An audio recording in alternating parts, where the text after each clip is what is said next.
We had on your co-author and enjoyed having him on the program. Your book, Vaccines, Mythology, Ideology, and Reality. Let's talk about it.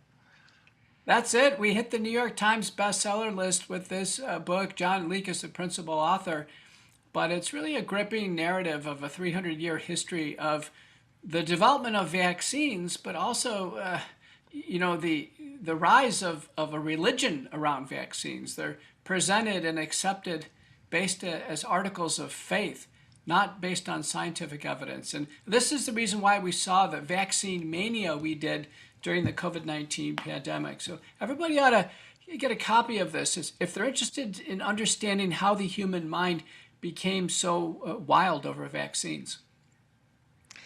And this occurred, Doctor, over the span of decades, right? Centuries.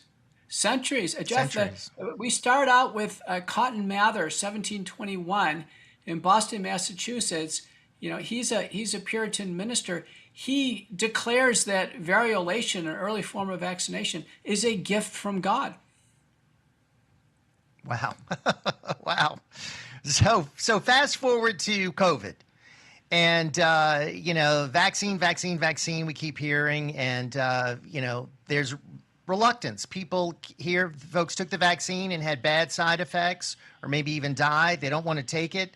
The government pulls out all the stops to make people take it. They penalize you. They fire you. They ostracize you. Yet still many Americans said no to it.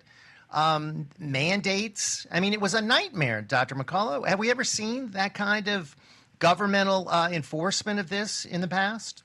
We have late 19th century. We saw this in northeastern United States, Canada, and the UK, and it was over the smallpox vaccine. The same type of mania. No one even knew what caused smallpox, let alone if the vaccine worked or not, but yet people were put in jail if they didn't take the vaccine. And of course, we had people here lose their jobs, suffer tremendous loss, ostracized from family members, shunned from events. I couldn't even go to the city of New Orleans, my hometown. I mean, it was crazy until sanity sort of started creeping in.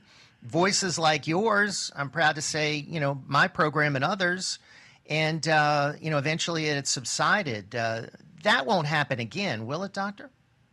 I think it will. There is a part of the human mind that's susceptible to fear, hubris, these bold claims, money, power.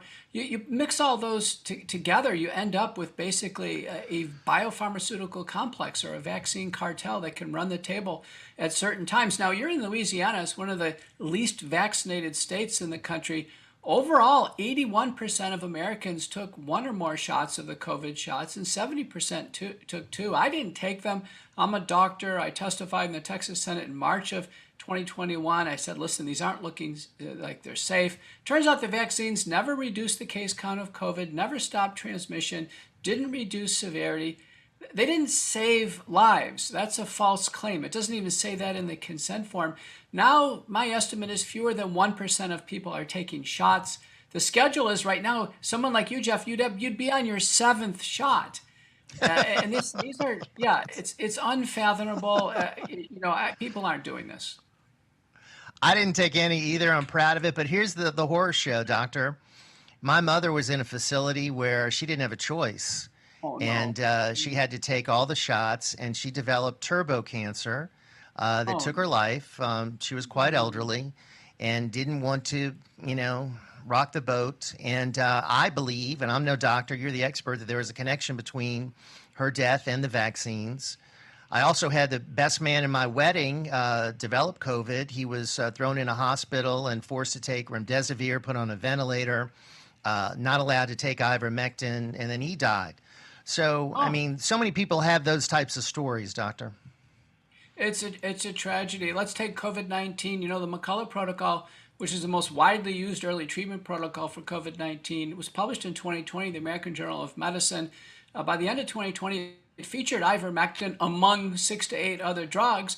But ivermectin, in a large study called the ICON study from Florida, published in Chest, reduced mortality by 50% in the hospital. Every American should have been treated with ivermectin when they were hospitalized. It would have been much better to get it early. Every American should have received monoclonal antibodies in the emergency room.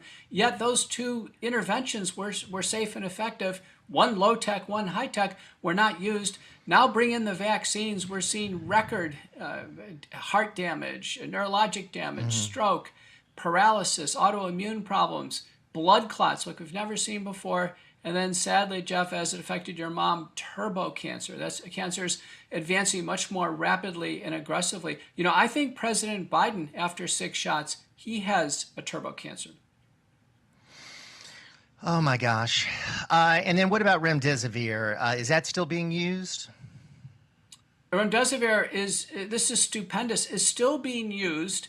And the WHO in 2020 said, do not use remdesivir. It doesn't work. It causes kidney and liver damage. That's the WHO said this. They revisited the recommendations in May of 2022, published in Lancet, WHO Solidarity Group. They concluded they were right to begin with.